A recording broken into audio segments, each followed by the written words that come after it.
my name is Ashley Garcia. Excuse my voice. I do have a cold, so that is also why this is late. It was also, I had family in town, and it was my daughter's birthday, so there was a lot going on this week. But this is my Module 6 discussion. Chapter 7 questions. Why are so many stereotypes negative? Are those stereotypes harmless or dangerous? Explain your answer. What impact do stereotypes have in your life? So I honestly do not know why so many stereotypes are negative. Maybe because negative grabs the attention of both the receiving end and the giving end of the stereotype. The stereotypes are dangerous to most parties, although some people don't see them that way. I believe it's dangerous. It is a dangerous way to get yourself into an assumption mindset and not be open to the world around you because of what others have to say about certain individuals that may appear to be part of the stereotype you're referring to. The textbook states that stereotypes are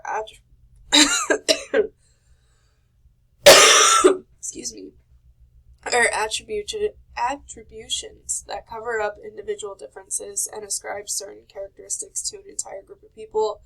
And this statement definition alone puts people into a position where others already think of themselves as this, so they might as well live up to it, or they go the other route and try to prove the stereotype wrong. But either way, making this assumption already blocks you from having a productive relationship with this person, and therefore is dangerous to that relationship and the person. Stereotypes have had a huge impact on my life. Two scenarios come to mind. One is when my ex-boyfriend's mom saw that I lived in a trailer home. She immediately jumped to the conclusion that I was trailer trash and I was not suitable for her son. And another time when I was judged as a white trailer trash student, I was living in a town called Harlingen in the Rio Grande Valley, deep down south of Texas. So white people were very rare.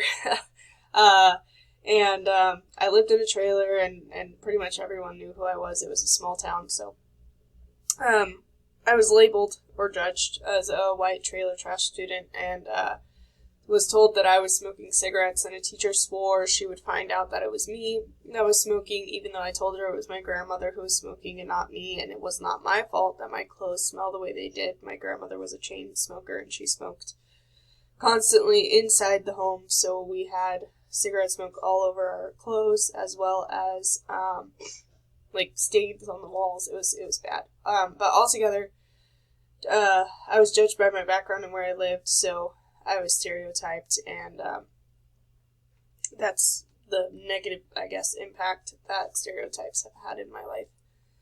Excuse me. Sorry. Ethnocentrism, this is question 2, is sometimes linked to patriotism. Is it possible to be patriotic without being ethnocentric? Explain your answer. Yes, I believe that we can be patriotic and still not be ethnocentric. My reasoning for this is we can show our support for our country and its successes without putting other cultures or countries or communities down. For example, the textbook states that ethnocentrism is often nurtured by avoidance, and it shows us that by being patriotic, we know that where we stand is possibly better than other countries. So rather than thinking that we're the end-all be-all and are better than everyone else, we can show our support for our country and still be empathetic towards others, rather than looking at ourselves as better than. Avoiding facts of other countries and their cultures will lead us into ethnocentrism, and it's not a good form of being patriotic, basically. Chapter 8, questions. Which approach to conflict do you most typically use? Is that your consistent approach, or is it contextually driven? In other words, are there situations where you use avoidance, situations where you use accommodation, and what factors determine your approach?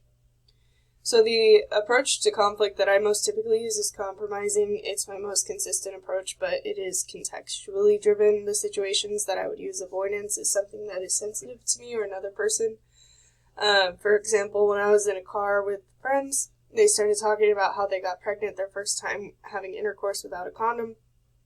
And I was sitting in the back seat, and I knew that they knew I was still struggling after 4 years to get pregnant with my first. Knowing they didn't mean anything by it, I avoided confronting them until it was pushed enough or talked about enough that it basically just pressed my buttons, and I confronted my friend about it. She apologized, but we came to basically a compromise at the end, so ultimately we go back to my most typically used approach to conflict.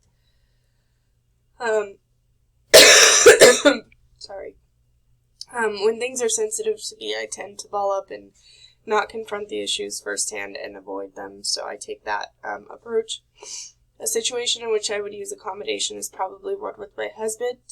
We tend to accommodate each other quite often and lean on each other when we need help, and the main factor I found that drives my approach to conflict is the topic of discussion and the relationship I have with the individual with whom I have the conflict with. Question 4, is the concept of forgiveness a practical one? Why or why not? Does it depend on the situation? If so, how? Does a person have to be religious for this concept to have any value?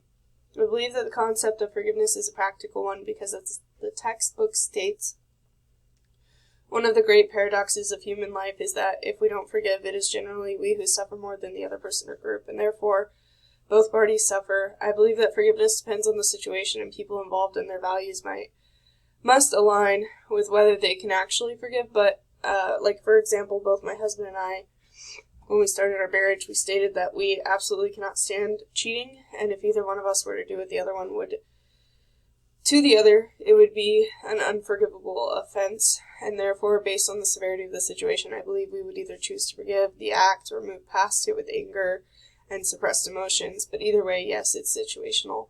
But it is a practical concept to me, nonetheless. A person does not have to be religious for this concept to have any value, because while it is a common practice in religious situations, it's not the overall rule of religion, and individuals may choose to see value in this or they may not, but it doesn't have to do with religion, in my opinion.